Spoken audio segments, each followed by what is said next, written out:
Hey guys, I think we're deep enough in the AI hype to finally discuss this topic. Let's talk about coding with AI.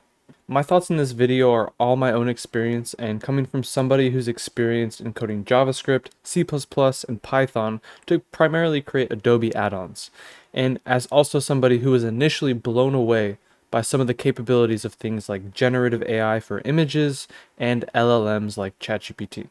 And this topic is very divisive. I wouldn't be surprised if you've already hit the thumbs up or thumbs down button, but I've now been experienced in both sides of this topic for years now and feel I can give you a good list of reasons of why you should and also why you shouldn't code with AI.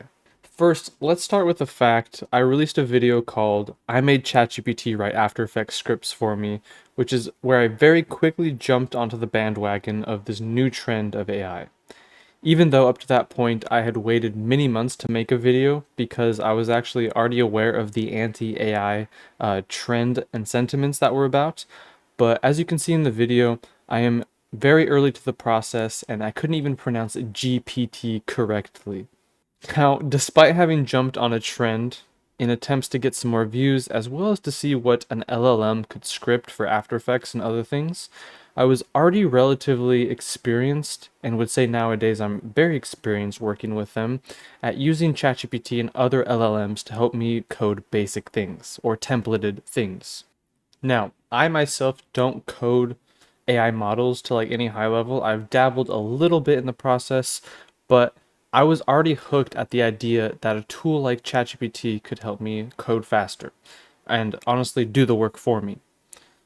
Over time, it would only get better as well, according to the people that were releasing these large language models. So I began to rely on only using AI to help me code boring ideas, as well as new coding ideas that I had not learned before. So if there was a new concept, or I wanted to learn how to code in Python, for example, while I knew some Python, I was like, okay, AI, do everything for me, teach me your ways.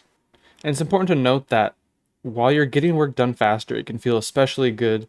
And if it means you're finishing projects early, you're getting paid often, it feels pretty good, right? But as I've learned slowly over time, there's a sort of nefarious creep to when you rely on using AI to help you code. And this, of course, might apply to other things as well, but in my experience, it's for code, which I believe to be a creative endeavor, so this probably applies for other creative fields. You feel like you're being productive, and you feel like you're being more successful because you have money coming in, you have more free time. But after several years of relying on LLMs to help me code things, I was beginning to be too lazy to spend the time to learn something new. There's a thing where you're trying to learn a new concept, especially in code, where you struggle, you think something's impossible, but you sit there for hours trying to solve a problem and you make breakthroughs, and this triggers something in your brain. It triggers creativity, it triggers learning, and this struggle is how you truly learn something. The more mistakes you make, the less mistakes in the future you'll make. And there is a clear trend that I wasn't experiencing this when I was using ChatGPT all the time. So let me give you a summary of like the three main problems I see with coding with AI.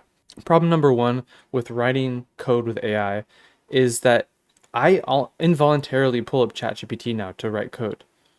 Unless it's something that I just like have off the top of my head that I'm like, oh, 1 plus 1 is 2. I'm pulling up ChatGPT just to do it for me. And that means I've gotten lazy. It's simple.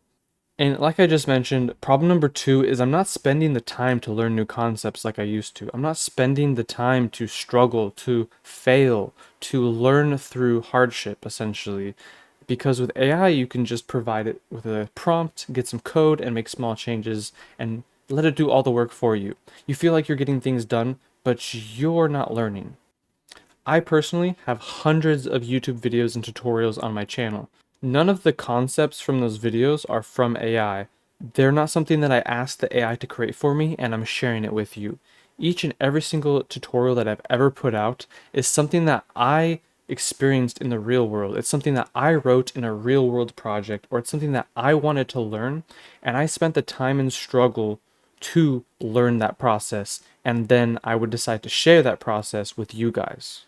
And it's really sad to say, but with I no longer have these struggles as often, or I no longer have as much creativity to learn and teach. This is kind of turning into a journal entry, isn't it? And lastly, problem number 3 that I see with using AI to code is when you use AI to code, it's something in my brain has changed. Like I said, I'm not feeling as creative anymore because I feel lazy, like I can just go to AI to do things. But I've also seen like some potential early preliminary studies. These could be legit, these could be not legit, but they say that relying on AI for your creative work is actually reducing the amount of signals going through your brain and making you less creative overall, making you basically real world brain rot. Whether or not these studies are legitimate or not, I find my brain is working in a much different way after using AI for several years now. And it's working less hard, I feel less creative, and it sometimes my brain just feels like it's turned off. If you're relying heavily on AI to do things, you may not notice this yet, but as you use AI more and more, I feel like you truly are taking the creativity out of your brain. I'm not saying that AI is like this terrible invention in terms of like what it actually can do. What it does is amazing, but what it does for your creativity and your brain eventually can be really detrimental. And lastly, I am not anti AI or anti LLM, or nor am I pro LLM or pro AI. I think like any other tool, idea, or drug that exists in the world, we should understand the pros and cons of it. I think that we should use it in a moral and a moderated way so that it does not cause harm to our own creativity or our brains or to other people. These days, I would say I use AI more like Google.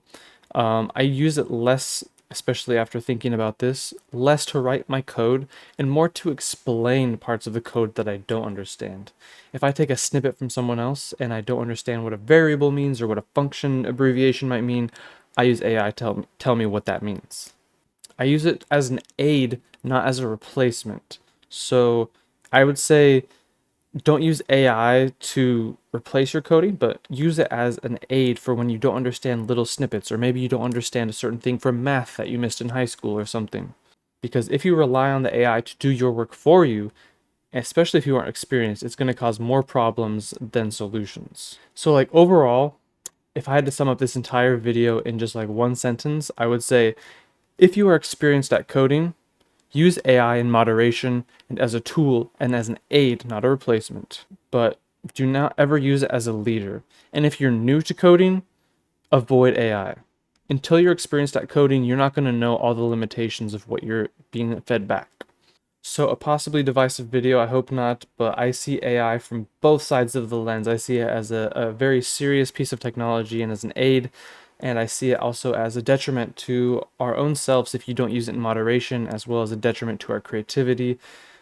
Similar in the sense to how I used to think about blockchain and things like that. While blockchain isn't creating art or things like that, I think that there is an element of hype and an element of toning things down and looking at things from a sober perspective.